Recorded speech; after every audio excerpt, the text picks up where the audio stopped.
Good morning and welcome back to BIFA TV, your daily dose of industry information. Today we're joined once again by Ian Matheson for this week's What the Papers Say. So Ian, thank you so much for joining me. How are you? I'm very well, thank you, Brooke, and I hope you are too. Yep, all good here, thank you. So what have we got coming up for this week? Well, it's a big week for BIFA, as you know, with the return of the Trade Association's National Conference after a 2 decades gap.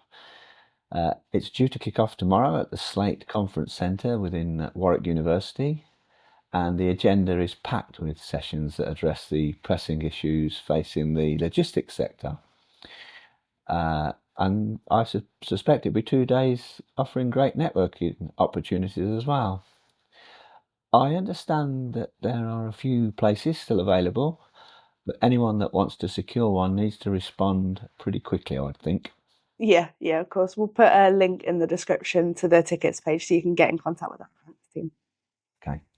Away from BIFA for a moment, Zenita suggested that a return of container shipping to the Red Sea following the US Houthi ceasefire announcement could cause a global collapse in freight rates. It added that a continued shutdown of US imports due to tariffs could make the collapse worse. Of course, you know, Brooke, that carriers have capacity management strategies to keep rates elevated, but the capacity that will flood the market if these things happen would require capacity management of a different order to stop freight rates from plummeting. But don't hold your breath. The situation remains very volatile. The ceasefire does not appear to be waterproof, and a sense of reality on the complexity involved in container ships returning to this route is really required.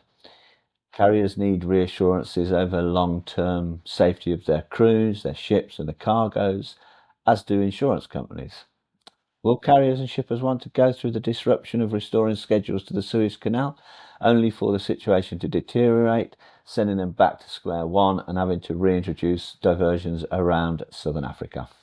Yeah, of course. Like you said, that ceasefire, it's still looking pretty unclear, isn't it? So it's not 100% whether that's a safe return yet, is it?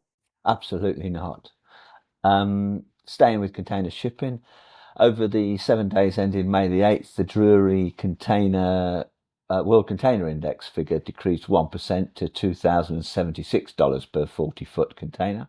That's 80% below the previous pandemic peak of $10,377 in September 2021. That's still, I think, 46% higher, isn't it, than kind of the average pre-pandemic looking at 2019? That's right, I think it was about $1,400 in 2019.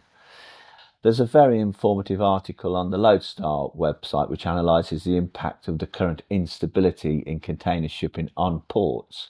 A range of factors are currently affecting shipping and cargo flows through container ports and terminals across Europe.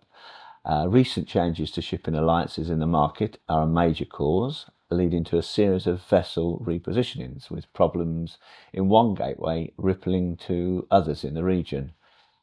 In what I think is an ironic twist, having selected to swap its UK hub from Felixstowe to London Gateway, Maersk is set to temporarily return to the former UK port for its transatlantic TA5 service from May the 22nd, due to the current operational situation at the Gateway terminal. And of course, this article will be of interest to any of our members providing this container service. So we'll pop a link to the Lodestar article in the description below. Okay. Across in air freight, the fall in demand on the Trans-Pacific is beginning to trigger capacity shifts, apparently.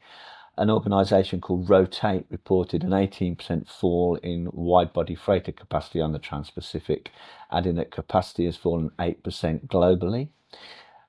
They said it could be explained in part by the May Day holiday, as well as the ending of the de minimis exemption in the USA.